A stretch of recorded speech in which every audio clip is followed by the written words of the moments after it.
Փոխադարձ ֆոնդը կոլեկտիվ ներդրում է, որը միտեղ է հավաքում բազմաթիվ ներդրողների գումարները, գնելու համար տարբեր արժեթղթեր, օրինակ բաժնետոմսեր կամ պարտատոմսեր։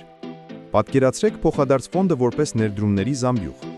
Երբ դուք գնում եք փոխադարձ ֆոնդի մեկ բաժնեմաս, դուք կարծես գնում եք այդ զամբյուղի մի մասնիկը։ Սա նշանակում է, որ դուք փոքրիկ մասնաբաժին եք ունենում այն բոլոր ներդրումներից, որոնք կան այդ ֆոնդի մեջ։ Փոխադարձ ֆոնդերը կարող են ներդրողներին օգուտ տալ մի քանի ձևով։ Դրանք կարող են ապահովել դիվերսիֆիկացիա, այսինքն ձեր գումարը բաշխվում է տարբեր տեղերում, դրանց մեծ մասը կառավարվում է ֆինանսական մասնագետների կողմից և դրանք ներդրողներին առաջարկում են ներդրումների լայն հնարավորություն։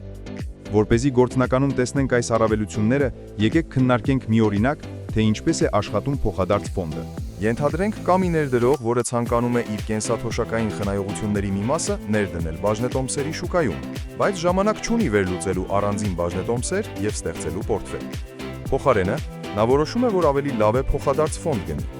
Այսպիսով, ներդրողը կարող է գնել մեկ ընդհանուր ներդրում, որը նման կլինի բաժնետոմսերի մի ամբողջ պորտֆել գնելուն։ Բայց որ փոխադարձ ֆոնդն է նրան հարմար։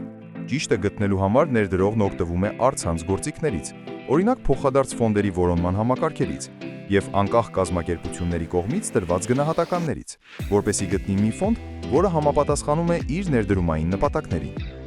Երբ նա գտնում է մի ֆոնդ, որը հարմար է թվում, նա ուսումնասիրում է ֆոնդի անձնագիրը։ Դա պաշտոնական փաստաթուղթ է, որը բացատրում է, թե ինչպես է ֆոնդն աշխատում։ Ֆոնդի անձնագիրը օգտակար տեղեկություններ է տալիս ֆոնդի մասին, ներառյալ նրա վճարները և գանձումները, նվազագույն ներդրման չափը, նախկին ցուցանիշները, ռիսկերը և այլն։ Ուսումնասիրելով ֆոնդը և նրա անձնագիրը, մեր ներդրողը որոշում է, որ այս ֆոնդը լավ ներդրում է թվում։ Նա գնում է պահանջվող նվազագույն ներդրման չափով և ձեռք է բերում փոխադարձ ֆոնդի բաժնեմասեր։ Այսինքն ֆոնդի ընկերությունների ընդհանուր շահույթն ու վնասն ուղղակիորեն ազդում են ներդրողի բաժնեմասի արժեքի վրա։ Սրա առավելություններից մեկը դիվերսիֆիկացիան է։ Սա այն է, երբ ներդրումը կամ պորտֆելը բաշխվում է մի քանի տարբեր ներդրումների միջև։ Օրինակ, եթե մի ընկերություն, որտեղ ֆոնդը ներդրում է կատարել, վատ տարի է ունենում, դրա ազդեցությունը ֆոնդի ընդհանուր գումարի վրա կարող է փոքր լինել, քանի որ այդ խնդրահարույց ընկերությունը ֆոնդի ընդհանուր ակտիվների միայն մի փոքր մասնիկն է կազմում։ Այսինքն ռիսկը ավելի ցածր է ֆոնդում ներդրած գումարը կորցնելու։